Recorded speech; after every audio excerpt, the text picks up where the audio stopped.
Because I think people was like super self-conscious as well. Yes. And I think that plays back into the social media. Like I went to a party with my brother and people doing TikTok dances. This is right after the pandemic. Party. Yes. They're making TikTok videos talking about Corvette. I'm like, bro, in the middle of a party though? Nah. We not doing that. I'm like, what happened to society? What happened?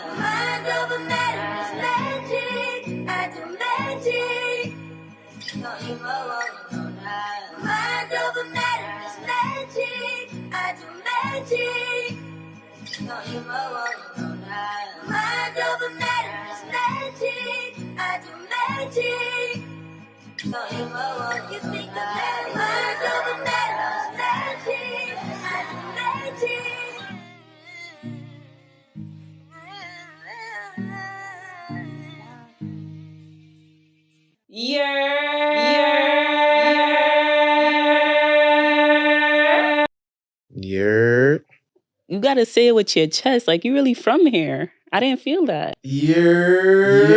Okay, I like that one a little better, a little nonchalant, but I'm a little mild-mannered, you know. Nah, I get that. A little soft-spoken. Okay, nothing wrong with that. Ooh, okay. Okay.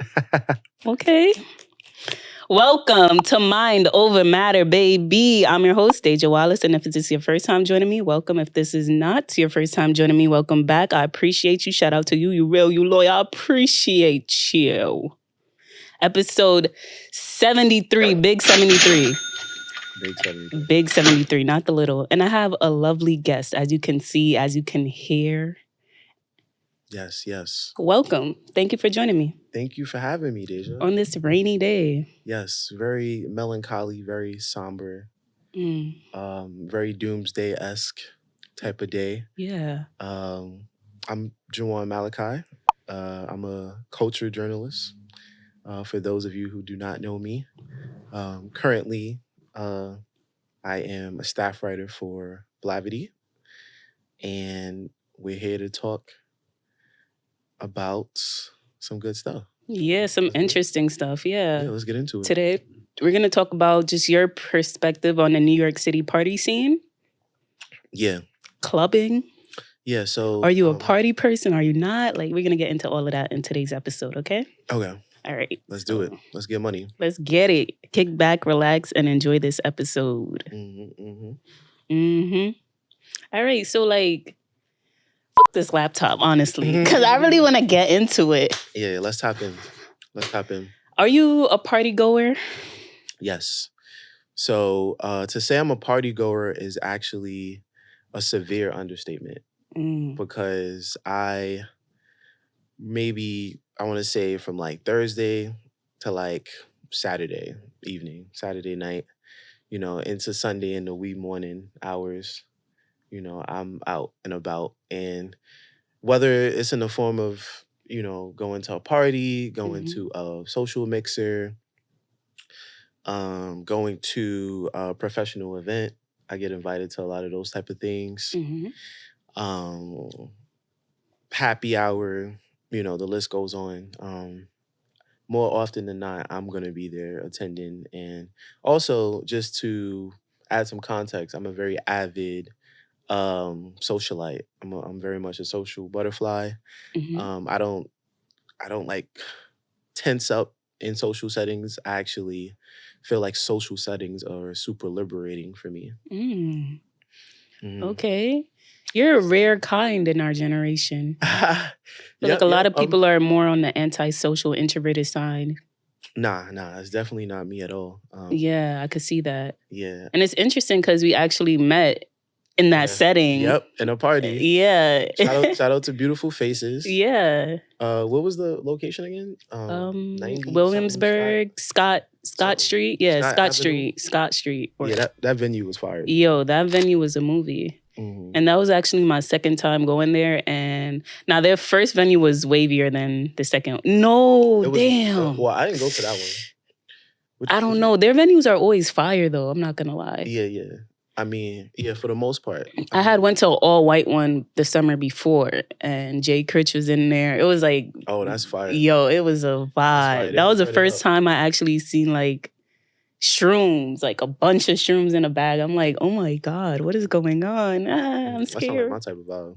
Yeah, you would have loved it. I'm not even gonna cap. You would have loved it. Yeah. Yeah. So, like, how rate your summer? Because I know you was partying all summer. That's where we met. This summer we met at Beautiful Faces. So rate your summer. My summer. And so in terms of partying, yeah, I'd give it like an 8.5 maybe. Okay. That's not bad. You know, that's not bad. It was a lot of like fun activities going on in the summertime. You know, we had everyday people. You know, I kind of discovered South House for real, like this year, which is dope. Guy in touch with like the guy who runs it. Shout out to Toch. Shout out to Tubbs. You know, shout out to, you know, all the DJs that be over there too. Big up. DJ Mahogany, you know, Sydney Love. Those are some of my faves. Shout out to the homies. Millhouse. Yeah. So I always feel like the New York City scene is always gonna be lit. You know what? You're in New York City, like it's a vibe. The culture is just different, and it's also so eclectic. Yes, in terms of like the options that you have. Yes, you know, it's a melting pot. Yes, it's a melting pot for sure. Went to Old Tababble a lot, which is R.I.P. to Old Tababble. They actually closed this summer. Damn. But they were a really prominent Black-owned bar in Brooklyn over on Dean Street in Washington. Okay. And it was super poppin'. I hosted like my graduation party there. Oh wow. Real like swanky, real like you know, high class type vibes. But the music was always popping. And I remember they had like an end of existence party, and I think for that like sounds intense. I know. That name sounds so intense. I know it was a small venue, and they literally had people taking over the whole sidewalk, taking over the street. Like it was that beloved in the community.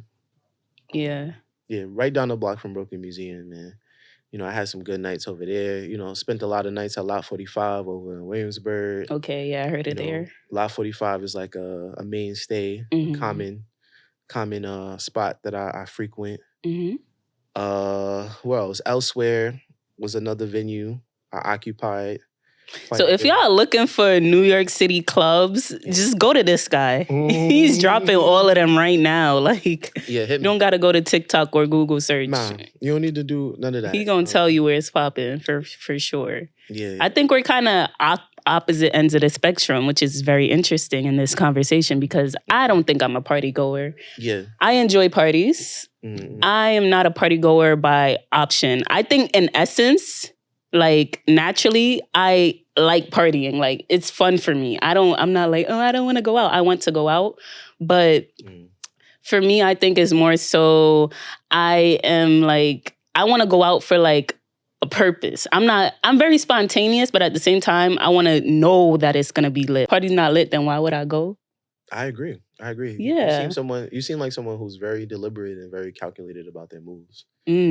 That's something that sounded kind of crazy, but yeah, he's right. I'm intentional. Yeah, very intentional. Yeah. I mean, calculated has somewhat of a negative connotation. Yeah. Odd connotation. Yeah. But I mean, there's nothing wrong with being calculated. Intentional. You make your next move your best move. Fact. I feel like that's how you operate. Yeah. Like, damn, you got that already for me? Yeah, you have like, you're like the living embodiment of that.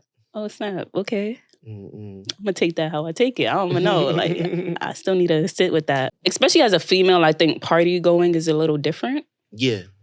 Because like as a males could go to, like, you can go to a party by yourself. Yeah. You can go to the bar by yourself. Yeah, I could. You've done it. Yeah, I've done it. So like I'm not possibly. We'll see. I don't know. I want to pop out, but like I don't want to look like.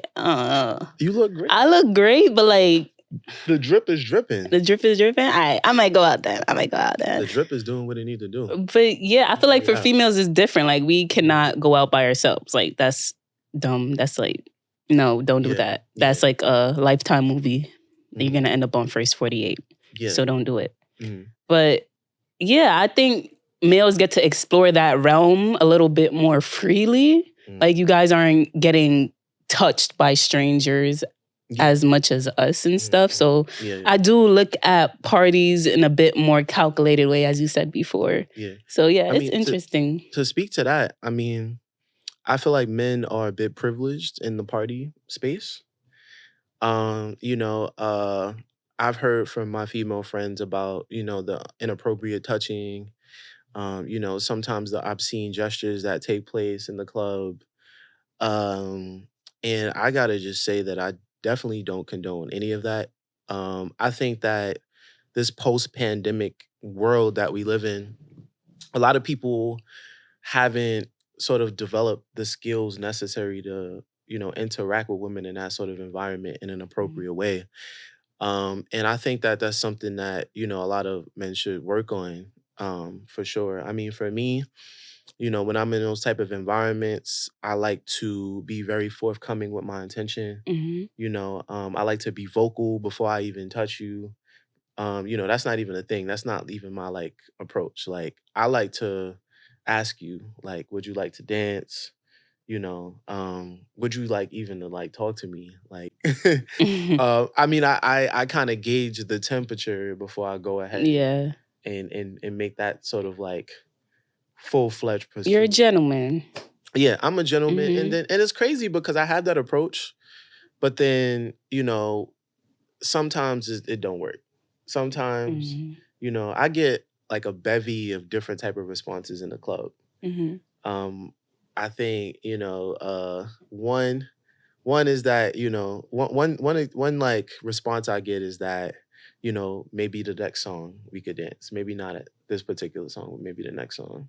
Mhm. So I get that sometimes. That's not rejection, though. That's just a No, it's not rejection per se. yeah. You know, I get that sometimes. What else do I get?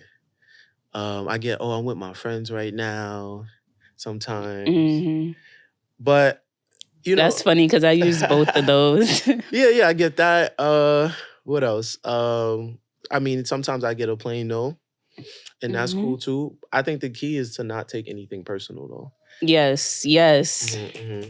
And you know, that's what I keep That's in the mind. biggest key right there because I've seen it and I've been a product of it where I said no straight up and Yeah. then I got okay then fuck you then. I didn't want you anyways, you ugly ass. And Oh, it's like, what? that's wild. That's why, you know what that is? Huh? That's Ego. projection Yeah. of insecurity. Yeah, that's true. When you meet a guy that is self assured and confident and, Mhm. you know, in himself, he's not gonna try and downplay you. He's not gonna try and bring you down and, you know, disseminate all this like condescending Yes, that's true.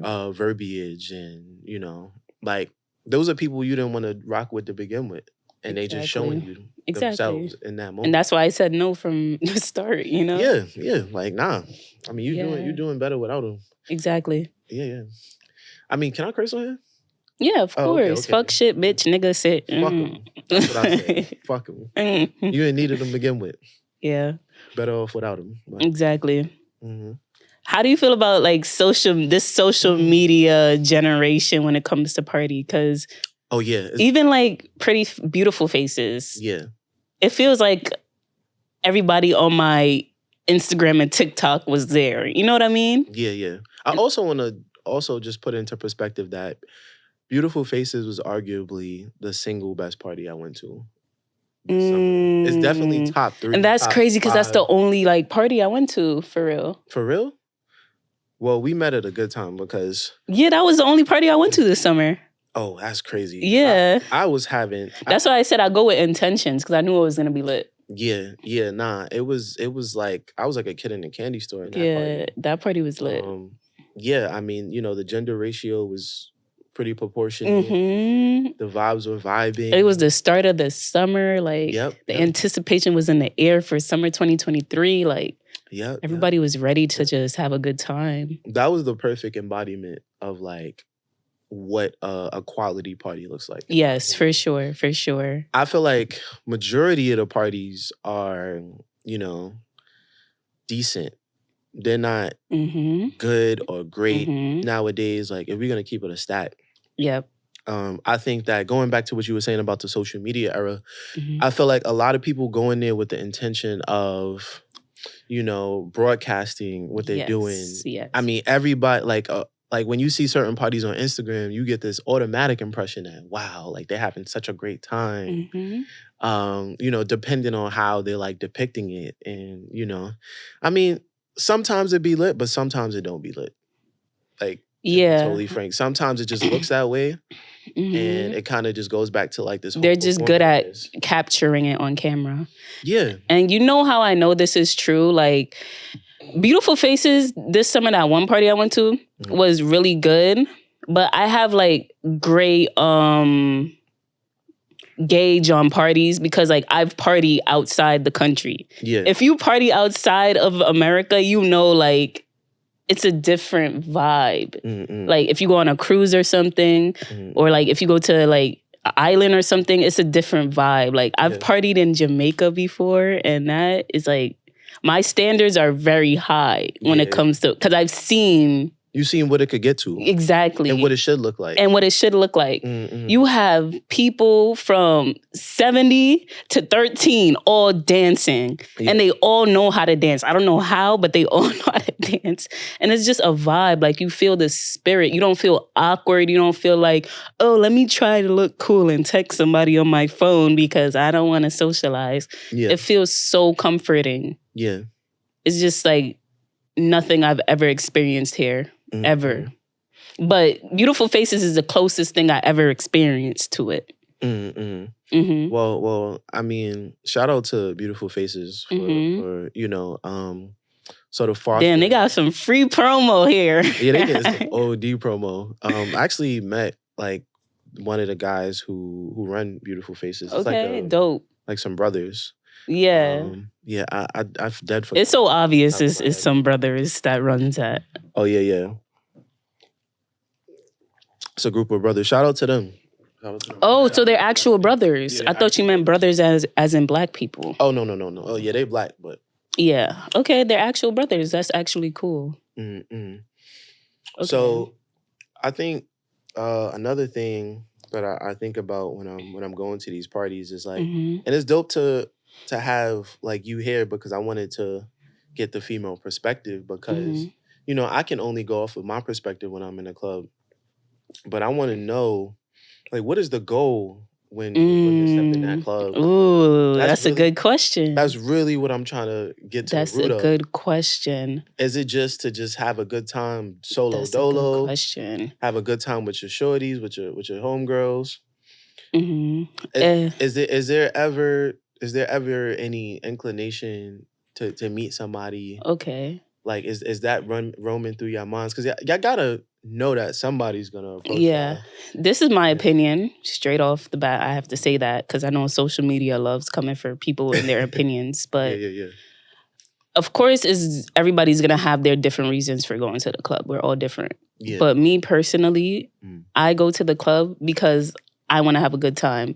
And in the back of my mind, there's always something that feels like, okay, I might meet somebody important that can like add a lot of value to my life. And it doesn't have to be romantically. Like you, I met you and it's like, okay, he's cool. Yeah. And it doesn't have to be romantically, but secretly we do want it to be romantically, like in the like our subconscious. Yeah. But y'all don't go there necessarily expecting that to happen all the time. No. Okay. Because we know that's kind of like delusional in a way. Yeah. That's not guaranteed. Not delusional per se. It's not guaranteed. It's sort of like aspirational. It's aspirational. I like that word better. It's aspirational. Yeah, but it's ideal. It's ideal. Yeah. It's the ideal situation. But I feel like everybody, like, no matter who, boy, girl, you want to go to a party to have a good time. Like, I agree. I definitely agree. Yeah. And, one thing I keep in mind always when I'm in a party setting is, quality over quantity. That's one thing I think about. And then also... When you say that, you mean in the terms of like coming in groups and stuff? No, just the people I interact with. Okay. Because I'm very comfortable with going dolo places. Yeah. That takes a lot. I mean, for me, it don't take much. Okay. I could go anywhere and make an associate, make an acquaintance. I could go irrespective of race, color, creed, background, anywhere. You're a social butterfly. Yes. Okay. I'm a social butterfly, and I have enough experiences in my life to be able to connect with a wide array of different type of people. Okay. Mm-hmm. You know, also just optimizing the moment, because I'm someone who's like really big on efficiency. Mm-hmm. You know, maximizing situations, maximizing opportunities. Mm-hmm. So, you know, if I'm going in there and I'm trying to dance and nobody's dancing, okay, I'm a pivot now. Mm-hmm. I'm gonna go ahead and say, all right, I'm about to turn on my networking hat now. Okay. I like that. So, because the thing is, parties be mad long. They be going from 11 to 4. How many hours is that? That's a lot of hours, depending on the time you get in there. Yeah, that's a lot of time. Yeah. And it's like, if you in there and you're not maximizing the time, mm-hmm. like what are you doing? Like, I'm not one of those people that's just gonna stand in the corner, yeah, and you know, and just be try to look cool, trying to look cool, be nonchalant about it. Nah, I'm gonna talk. I even talk to dudes when I'm in the club. Mm-hmm. What up? Like, you know, where you networking stuff, or I like be going in. Okay, I be going in, and it's like I always like my first mind is to always go in there and, you know, party and dance. Like, dance is like my first priority. Facts. I felt that. But then but sometimes that don't be happening. Mm-hmm. And, you know, they be having the TikToks and the Instagrams and, you know. Yo, this is what be killing the fun sometimes, I feel like. What, the phones, right? Yeah, for sure. And we also got to think about how it was back in the day, pre-pandemic. You think about like the early 2000s, you know, when, you know, like Ludacris was out, and like Maya. Maya. Jay was in his prime. Yeah. You know, when we had the flip phones, the razors, and the sidekicks. Yeah. I think that was really the last dope era of partying. Yo, for real. At least in America. I don't know. I can't. No, it was. And I just feel like, even when you look at the music videos at the time and they're capturing the club scene and certain music videos, I'm like, wow, that was a vibe. Word. And it's like, it's so hard to kind of indulge in that vibe nowadays. Yeah. Because I think people is like super self-conscious as well. Yes. And I think that plays back into the social media. Like, I went to a party with my brother and people doing TikTok dances. This is right after the pandemic. Party. Yes. They're making TikTok videos talking about Corvette. I'm like, bro, in the middle of a party though? Nah. We not doing that. I'm like, what happened to society? What happened? I don't know. I feel like the pandemic really made a huge imprint on people's lives. Yes. I think some people weren't afforded the opportunity to sort of learn how to navigate those type of spaces, to develop the acumen necessary to like properly navigate those type of spaces. And now we got just a bunch of ignorant people in the club not really know how to navigate and how to maneuver in the club. I heard somebody tell me that he goes to the club and sometimes he goes on his, like, if he doesn't feel like dancing because nobody's dancing and he doesn't want to look like a lame because he thinks girls aren't attracted to guys that dance, which is not true. He said sometimes he goes on his calculator app. Calculator for what? Just to look like he's doing something. No. I'm like, what? This is where we... He needs to reevaluate. Reevaluate some things. But that's just the, like, everybody's so self-conscious. They think everybody's looking at them and they care about what you do. Nobody gives a damn what you're doing. Like, a week from now, nobody's going to remember... That's facts. Your name, for real. It's an in-the-moment type of thing. You know, most of the people in those rooms you're never going to see again. And the people that you do see again, you know, maybe you'd be fortunate enough to establish, you know, a genuine rapport. I don't know. I mean, I guess a big dilemma for me is just like the not dancing in the club. Yeah. I mean, because it's very irritating to me, you know, being somebody who was dancing, was whining from like 7th grade. Okay, waistline. Yes, go crazy. And I'm not Caribbean, but I grew up around a lot of Caribbeans. Okay, I would have thought you were Caribbean. No, I'm actually Afro-Latino technically. So Oh, okay. yeah, so What country? Shout so your stuff out. I'm actually my father is Honduran. Interesting. Yeah, and we're from this tribe in Honduras called the Garifuna tribe. Okay. Um That's different. yeah, it's a little different. And then my mom is African American. Okay. By way of like Columbia, South Carolina. So Okay.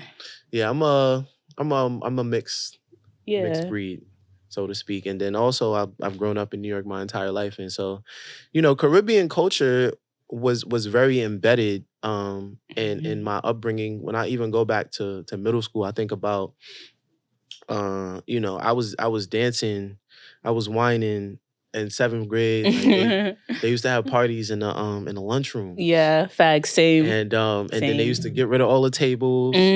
Same. And I'm like, wow, like that was such a time. What a time to be alive.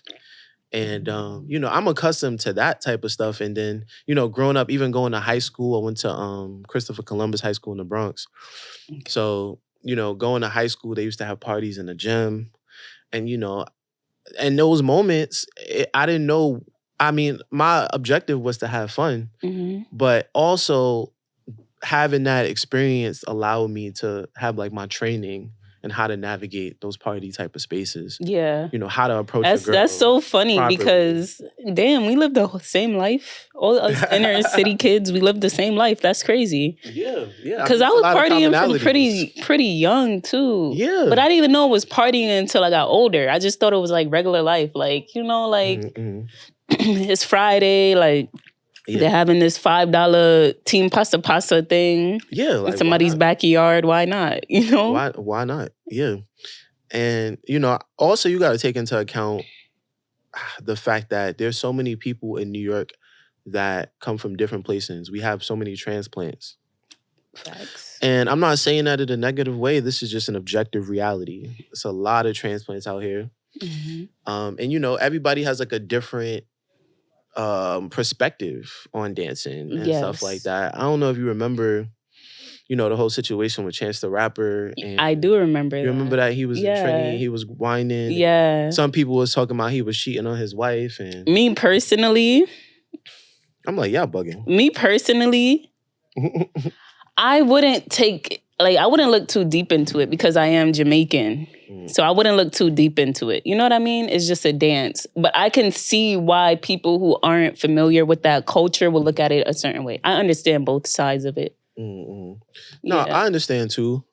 I understand. I mean, me being from my background and, dancing, whining being such a commonplace thing, being an inner city kid that grew up in Bed-Stuy, Brooklyn, and, Allison Avenue in the Bronx, these are like normal everyday things. It's just as normal as waking up in the morning. Facts. Oh, you going to a party? All right. There's gonna be daggering. Yes, there's gonna be that type of, intimate dancing. Yeah. And that's just regular. Like that's not even something we think about. Yeah. But then there's people. It would be weird if that wasn't happening. I'd be like, this shit ass. If that wasn't happening. That's a fact, and that's really how it be sometimes. Yeah. That's how it be sometimes. But it is what it is. I mean, I'm trying to figure out what'll rectify the issues that we're currently undergoing in terms of like the contemporary party scene. I think what do you think? Have to, yeah, I think that's the biggest downfall. We might have to eliminate phones. And there's certain clubs I know that you go in, but these are more like in the LGBTQ community. They have clubs where they put their phones in like baskets and stuff. Yeah. And then you go party. I mean, that's a great solution. It sounds like. I mean, I don't know like if that'll really really make a difference, but I think it would. I think it would too. I feel like people wouldn't have no excuse to like do anything else. Exactly. As well. You're forced to interact with the people around you. Yeah, you are forced. And I think that, I feel like we live in this sort of like isolationist kind of like, society now too. Because like people aren't like too keen on, networking and like getting to know each other and Exactly. establishing camaraderie among like your peers and stuff like that. Mm-hmm. Like it's like a real dog eat dog, Mm-hmm. crabs in a barrel Mm-hmm. type of thing going on. That's it's sad, honestly. One of Yeah. my boys was telling me like we kind of living in the dark ages Yeah. a little bit in terms of like certain things, in terms of like connectivity to one another Yeah, and too. human interaction. Yeah, human interaction. Like Because we're more likely, we're more enthusiastic to interact with somebody through the phone yeah, than to interact with somebody in person. yeah, And I think the pandemic kind of kickstarted that kind of isolation period because we were literally in isolation during the pandemic. So that kind of like, what's the word? Like, was stifled. I would say like, it kind of like babysit, like nurtured us to like this point. You know what I mean? Yeah. So that was like the precursor. Yeah. So we had, nobody was telling us we had to interact with people. They were actually encouraging us not to interact with people for months and months on end. Yeah, they were. This actually affected us psychologically, and the repercussions of this isn't being discussed at all. Yeah. It's just being like overlooked. Yeah. Yeah. It's like just being executed, really. And nobody's really talking about it because this is a period, over a year, we can say, that people were in their house, not able to do anything, interact with people. And we're actually living in the effects of it. So this is something that was bound to happen. And we knew like that's bound to happen. If you take human interaction away from humans, which is psychologically, we need human interactions. Like babies, they will die if they do not have any type of interaction. So it's like innate in us to have a human interaction. So to take that from us and then to pretend like, okay, here's back human interaction, act regular, it's not going to happen. Like you have to learn how to interact with each other again because we were so in the phones during that time that we made that a crutch in a way. Yeah. And that's why I want to get to this question right here. Do you think the quality of living and people's like day-to-day lives affects the party scene? Because like I said, like when I go overseas and I party, the quality of living is better than in New York City in a lot of places. Like the mental health is better in a lot of places in New York City. And the party scene reflects that. Here, I feel like people are just partying to get rid of their problems, to like just like say, oh, I got through this week. Thank God, like I got through this week. Let me just blow my money on this. I made mad money this week. Let me just blow my money on this and forget about all the turmoil I had to go through this week. That's what I feel like partying is in New York City. Like a form of escapism. Exactly. So do you think the quality of people living circumstances affects the party scene? That's a good question. Thanks. I mean, I don't know. I feel like people will do what they want and what they can afford to do. And I don't know. I don't know if there's been like a sort of like phenomenon and where like, people have been utilizing partying to like cope with whatever like personal issues they might be undergoing. I mean, I could speak for me in the sense that I use kind of partying myself as a form of escapism to some degree. That's good that you acknowledge that and you didn't like try to cap. No, I'm being candid. I'm being 100% I love that. candid and honest about it. I mean, I feel like my week does entail stress sometimes, and in order for me to get that out, I use partying as like a mechanism for me to be able to, release that tension. Yeah. And I think that's a great part of why I enjoy it so much and why, I constantly dabble in it because, or constantly partake rather, because because life is hard. Life is hard, and and not even um you know adding on the, I guess, the interpersonal elements, or Mhm. just being a black man, that's tough Mhm. too. So we need outlets to release.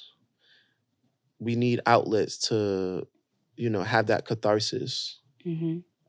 And I think that it's like the balance of it all. Yeah, and there's nothing wrong with that. It's kind of like a reward system you set up Yeah. for yourself, Yeah, where it's it's a like, I reward. got through I this gotta earn week. that. I gotta Yeah, earn I that. got through this week. Because the work comes first. Yes. Don't neglect the execution. Mm-hmm. That's something that I live by. Mm-hmm. If my work is not done, I'm not partying. Okay. Yeah. But you got your priorities in check. Yes, my priorities are in check. Mm-hmm. And yeah, I mean, I'm really just trying to figure out like what it'll take for the party scene to get better, because I feel like right now it's in a state of distress. Yes. Like, on Instagram, on TikTok, we go on Instagram, we go on TikTok, we see all those parties, and we like, wow, like these look so fun. Like, you seen the stoop parties that were going viral this summer? Nah, I didn't see that. Like the outside, by Dumbo area where they had the brownstones. Yeah, those are going viral. Nah, I'm not savvy on that. You probably, I know you've seen it. And I know for a fact you've seen it. Yeah, like block parties, outside block parties in Brooklyn. Yeah. You seen those going viral? So I've seen like Tompkins block party. Okay, that's like a huge one. I think we're talking about the same thing. Yeah, those be lit. I think those are fun. I've never been there, but they make it look so lit on Instagram. Yeah. I mean, there's like this dissonance between reality and the perception that is given off on social media. Mm-hmm. And in some ways that can be misleading. It is. Oftentimes. I feel like the lines are being blurry between who's having fun and who's just capping. I feel like if you genuinely having fun, you don't have time to be on Instagram. You don't have time to be on TikTok. He preaching right now. No, for real. You got you in the zone. You vibing out. Yeah. I remember my freshman year of college, right? I had dropped my phone off the bunk bed and it stopped working for like a month and I didn't have my phone. And I swear that was like one of the most fun months I ever had in my life. Because you're detached. Yeah. And I was just living in the moment. Like, and it would be so awkward sometimes. I felt like a fish out of water. Yeah. Because like everybody around me were on their phones and it'll be like, oh, you going to this flex tonight? Like, you going to this party tonight? And then I'll be like, yeah, of course. Like, I don't got nothing better to do. I don't got my phone. Of course I'm going. Yeah. And then they'll be on their phones on Snapchat seeing if the party was lit enough to go. Yeah. And then we'll all be in a circle for like a good hour or two, like trying to dictate if we're going to this party or not. And I'm just like, I don't have my phone. So I'm just analyzing everything from like a kind of like a higher perspective. I'm like, yo, like you elevated. These phones are really trapping us. Yeah. Because like if we didn't have the phones, we would have went. But everybody's here like, oh, is it lit yet? Is it lit yet? Is it lit yet? Oh my God, like I don't want to go to it if it's not lit. Mm-hmm. You know? And also, what's the definition of lit? Because I feel like everybody got like that's a good question. A different definition. Lit is just fun. That's true. And then fun is like your own like everybody got a different criteria for what they need to be a lit party. Exactly. Or, like a lit situation. Yeah. For me, I would define lit as, the vibes are flowing, people are dancing. That's number one. People are dancing one. Yeah, that's number one. Dancing with each other. Okay, people are dancing with each other, it's a lit party. Yeah. Yeah. And we need to bring that back. We need to normalize dancing with each other. Mm-hmm. It's not corny. It's not lame. It's natural. It's very natural. Yes. It's very natural. And, like our predecessors, like the people that came before us, with they were able to like really, really have a good time. Like when they said they was going out, they was going out. Oh my God. They're going all out. And they didn't have to spend so much money for it. Like I remember I was talking to my mom about it. She's like, she used to spend like $5 to get into parties. Mm-hmm. and party the whole night till 6 a.m. It's and then come crazy. home when the sun is rising. I'm like, yo, we don't do that no more. Yeah. Like we at max we ended at 4. And then, sometimes there'll be a little bit of a let out depending on what the vibe is. Mm-hmm. A lot of parties feel like networking events Mm. nowadays. Like they and it's kind of like masked under this like guise of a party. But it's really like a networking type of situation. Interesting. I feel like there should be a distinction between a networking event and a party. But now I feel like sometimes there's overlap. Mm-hmm. So I don't know. Damn, that's some food for thought. Because I keep going back to social media because it's like there's a thin line now between social media and reality, and the line is just getting thinner and thinner by the day. Yeah. And that comes back to like that whole mindset of like clout chasing. Like, I'm not saying networking is clout chasing, but in a way it is. It's kind of like acceptable clout chasing. Yeah. So I think... What you trying to say? I'm trying to say... No, I'm joking. No. I'm joking. I'm not saying like for the social butterflies, this don't apply to you. But sometimes people intentionally go out to party just to try to get themselves like a name. And I think that does come from the social media mindset. No, I definitely agree. I think everything we do is kind of, not everything, but a lot of what we do is like tailored to, I guess, amplifying our social media, amplifying our avatar. Yeah, our avatar, our virtual existence. Yep. Everything. Or not everything, but a good portion of what we do nowadays, like, that's at the forefront of our minds. Okay, yeah. At the end of the day. But let's get back to like really actually just enjoying ourselves at parties. Like women, like I feel like y'all don't have no reason to be self-conscious. I think gentlemen, I think gentlemen need to learn how to properly approach women. So we could really get back to like that abundance of genuine fun that was a thing at one point. Yeah. Genuine fun. Yeah. Not curated fun to look a certain way. Where you like, and then the camera cut and you back to doing nothing. Yeah. Like, nah. We not doing that no more. Yeah, it's so corny. Yeah. Damn, we covered a lot of ground, for real. We did. Yeah. Okay. I want to talk about like being... Okay.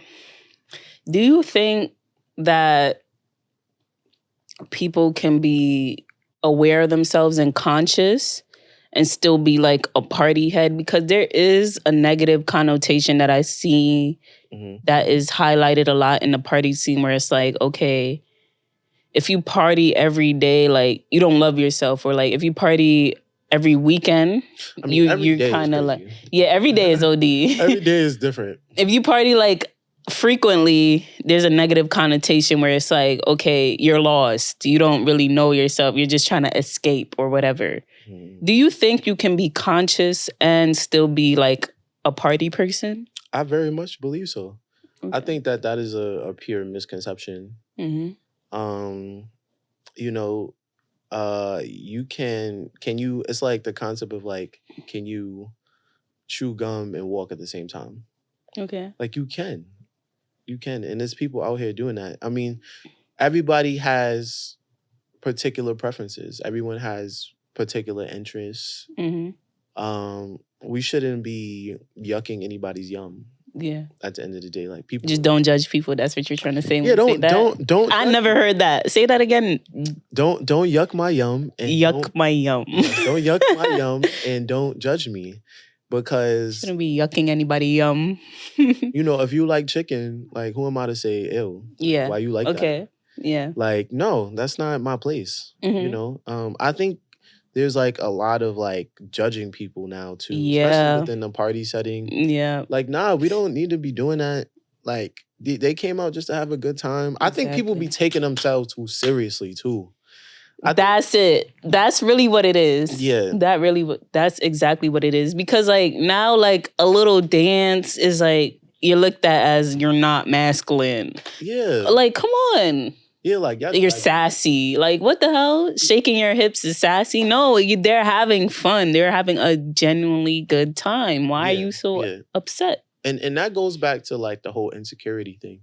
I think we keep going back to the social media shit, but it's so true. That's how true it is. That's why. Yeah, I feel like it's so much insecurity that just lingers, and you know, I feel like the insecurity kind of informs how people operate in the party setting. And it's like the people who aren't insecure are the people who are actually having fun. Yes. Ooh.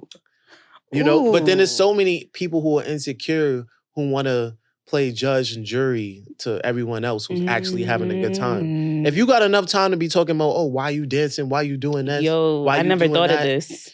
Why you why you looking at me? I never thought of this. Yeah. Like, we supposed to be having a good time. Like, what you mean? I never thought of this. The most insecure people are the ones that are judging the people who are not insecure at parties. Yep. Wow. Yep. It's so true. Don't allow my confidence to offend your insecurities. If this is what I enjoy doing, if you know, like that's it and that's all. Yeah, if that makes your soul happy, why is that bothering your soul so much? You need to check yourself. You're projecting. Yes.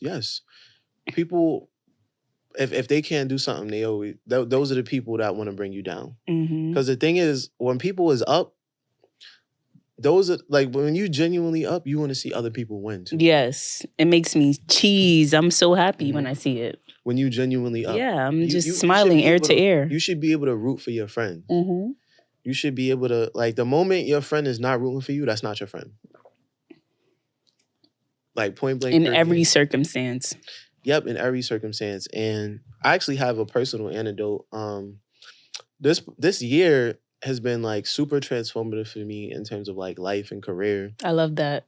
The rooms I'm in today, I wasn't in last year. You got pictures with Troy Millings? Troy Millings? No, it was Rashad. Oh, Rashad. Yeah, Rashad Bilal. My fault. Shout out to Eli too. Yo, he got earn your leisure. I see him you got Pusha T. You interviewed Pusha T. Yes. I did interview Pusha T. Shout out to Push. That's crazy. He was, thank you. He was a very humble guy. Wow. Oh my God. You're living life right now. Thank you. I was fangirling a little bit. Because I like, before the interview started, I was like, I gotta just tell you, like, I love your catalog. Like, I was going crazy. But as you should. What the hell? Yeah, he's one of my favorite rappers of all time. Wow. Damn. And you know, like, life has just changed, and you know, one thing that people don't tell you about success, I'm realizing, is that you know, we all desire to attain success, but nobody tells you that, okay, you're gonna get this success, but now you're about to lose your best friends. I mean, one major milestone I had this year, I interviewed Tank. Oh, damn. This year. Yep. I interviewed Tank. You're lit. Thanks. Yeah, I interviewed Tank, and one of my boys, one of my former boys was like a photographer and all that, and you know, he wanted to do like the BTS stuff for me. And then I had another boy, they were trying to like establish this like media conglomerate type thing. And, you know, for that particular opportunity, I just didn't feel inclined to work with them. And it's not no harm or no foul, or I'm looking down on you, or I feel like you're incompetent and can't get it done, anything like that. It was more so, this is my operation. So I'm the CEO in charge of this. And I'm gonna do what I feel like is right. I'm gonna follow my intuition. You know, my intuition was telling me to move a different way. And that's not to say that, you know, I don't love and cherish and respect, you know, what we've been able to build, but, you know, I have to do what's best for me at the end of the day. We do what's best for ourselves at the end of the day. Because as humans, we are, you know, people who are, we have our, you know, our self-driven agendas. And, you know, it It's was survival of the fittest, though. survival of the fittest. Mhm. Yes, survival of the fittest.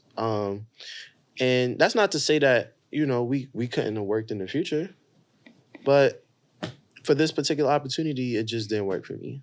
Mhm. But, you know, after I did that interview, homeboys was tight. They was like, yo, like, how could you do this? Like, you know, like, how dare you not include us on this? Mhm. It was like a gross sense of entitlement. Mhm. And I'm like, wait, but this is my W. Yeah. Like, you Where's supposed my congrats? Yeah, this you supposed to be my boy. You're not supposed to be talking about where's my piece of the pie. Mhm. Like, those are the people you got to stay away from. Yeah. And it really hurt because these are people that I invested years into my life. And yeah, like people like these, I was close to these people than my siblings. Like, and you know, and then that situation happened and it kind of messed up the glory of the moment. For real, for real. Like, when I have these interviews, I'm supposed to be hype. I'm supposed to be, you know, it's supposed to be an achievement. It's supposed to be an accomplishment that I'm supposed to then be able to celebrate. But nah, I lost. I wasn't even able to celebrate that win. Damn. Because I hate that for you, man. because they was hating. They was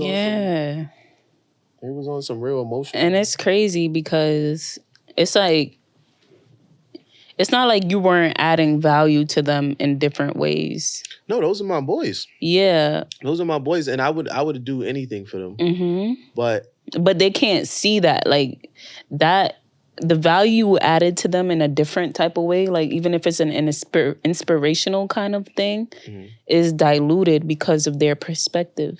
I agree. And also another thing, everything was all good when we were on the same level, right? Mm-hmm. But the moment you feel like I'm getting ahead, or I'm making certain strides, or I'm, you know, certain opportunities are being bestowed upon me that they're not necessarily receiving, then it's a problem. And that's the crabs in the barrel mentality you were talking about. Yes, we not doing that. Yeah, you could do good, you could do great, but just don't do better than me. Yeah, if you do better than me, it's a problem. Yeah.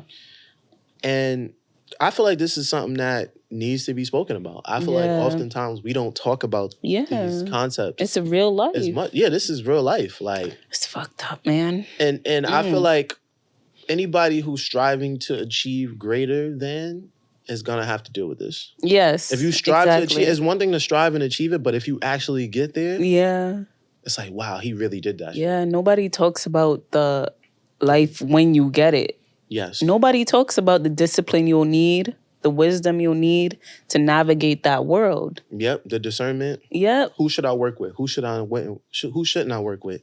Exactly. Who has my best interest versus who doesn't? It gets real murky. Talk about InvestFest. Because I know you was out there. Oh, yeah, I was outside. You know, I don't know what Afrotech is. I'm about to look it up after this. But InvestFest, talk about that. How was that?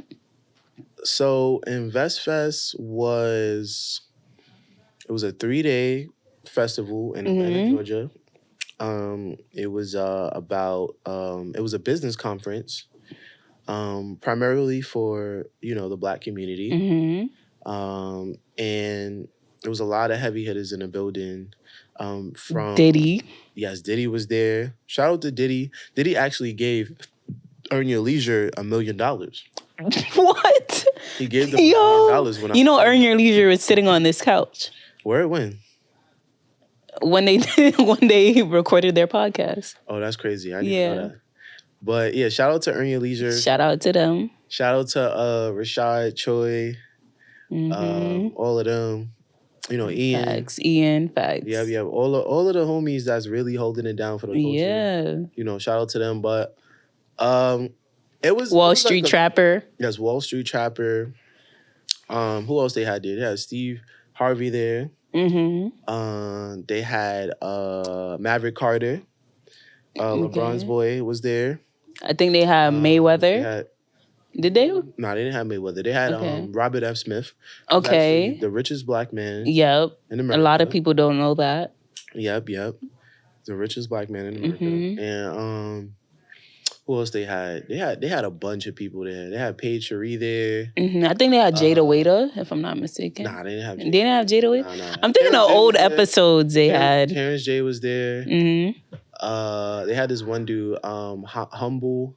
Oh, Humble the Poet. No, Humble Lukanga. Humble Lukaga. I don't know that. I don't know. He's big in the business world, but they had a lot of heavy hitters. I was fortunate enough to secure a media all access pass. Fire. Yes. Shout out to Francois, the publicist who actually hooked me up. Okay, shout out to you, Francois. Yes. So a friend of mine had a B&B, stayed out there for about a week or so. And I secured a lot of connections, met a lot of wonderful, driven, motivated, entrepreneurs. And I just worked my magic. It was about 20,000 people there. Freak, that is crazy. People. And you had all access pass. Yep, all that access is pass. Different. So I took a lot of notes and just really was soaking up game from these people who are doing a lot of great stuff. Yeah. These are all shifting winners. Shifting the culture forward. And was 19 Keys there? Yeah, 19 Keys was there. Shout out to 19 Keys. Facts. He was preaching. He stayed preaching. He be preaching. He's different. Jacob Lattimore was there.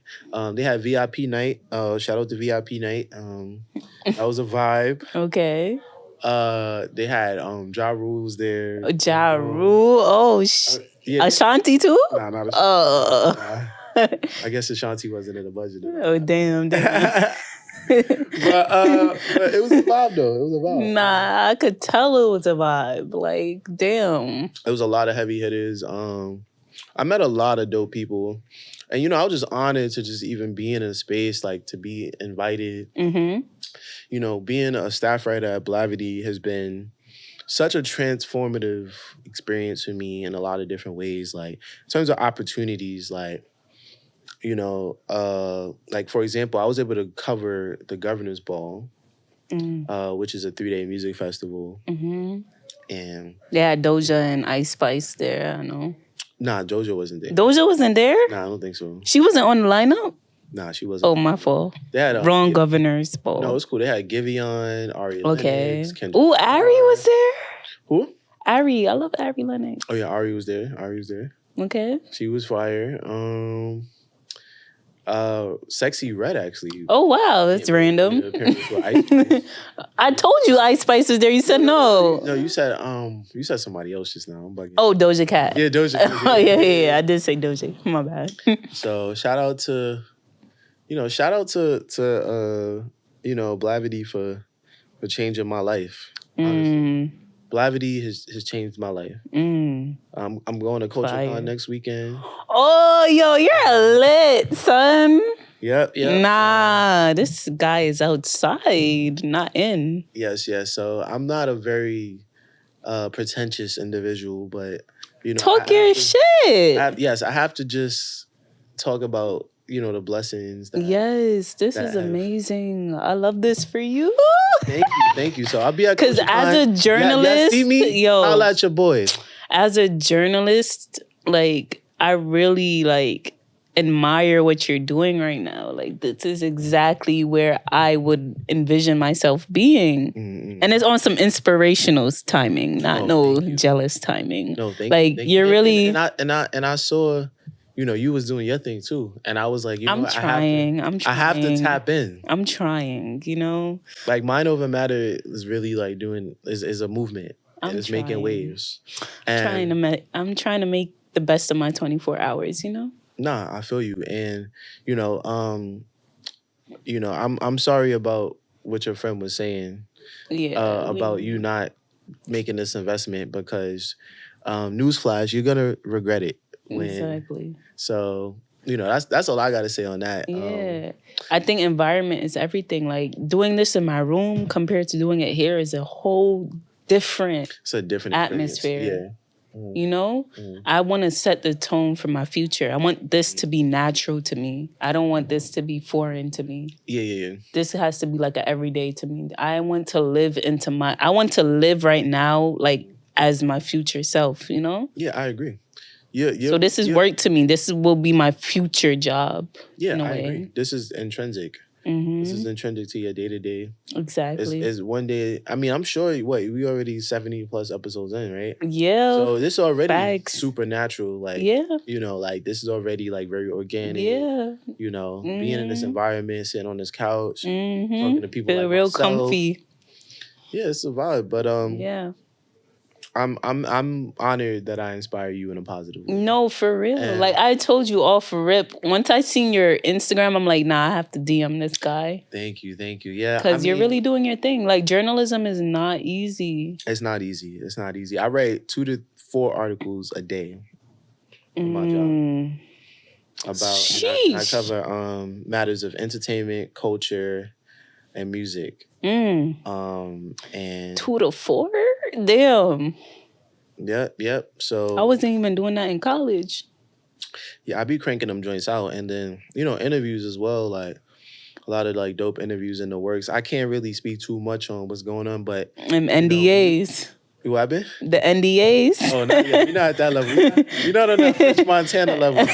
French Montana talking about you got to sign an NDA to get next to me. I know we've been talking it up. We covered like a substantial amount of ground. No, for sure, no doubt about it. So I guess to finalize it, what's the verdict on this whole partying thing? Like, what are our final thoughts on just improving the party? My final thoughts on the partying scene is to have fun, dance, even if you can't dance, bust a move, like throw that ass back for real, because like you only live once. You're not gonna have that ass forever.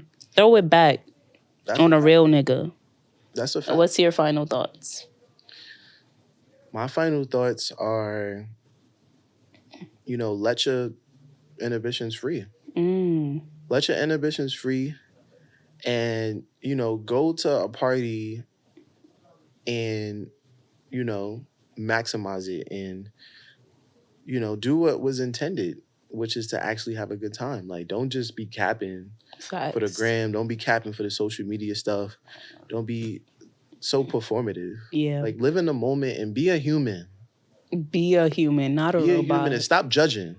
Stop judging. You're not God. Mind your business. Mind your business. And we're going to keep that on now. All right. And he said what he said. All right? And I need you to tell a friend, to tell a friend, to tell a friend, mother, that it's mind over matter, baby.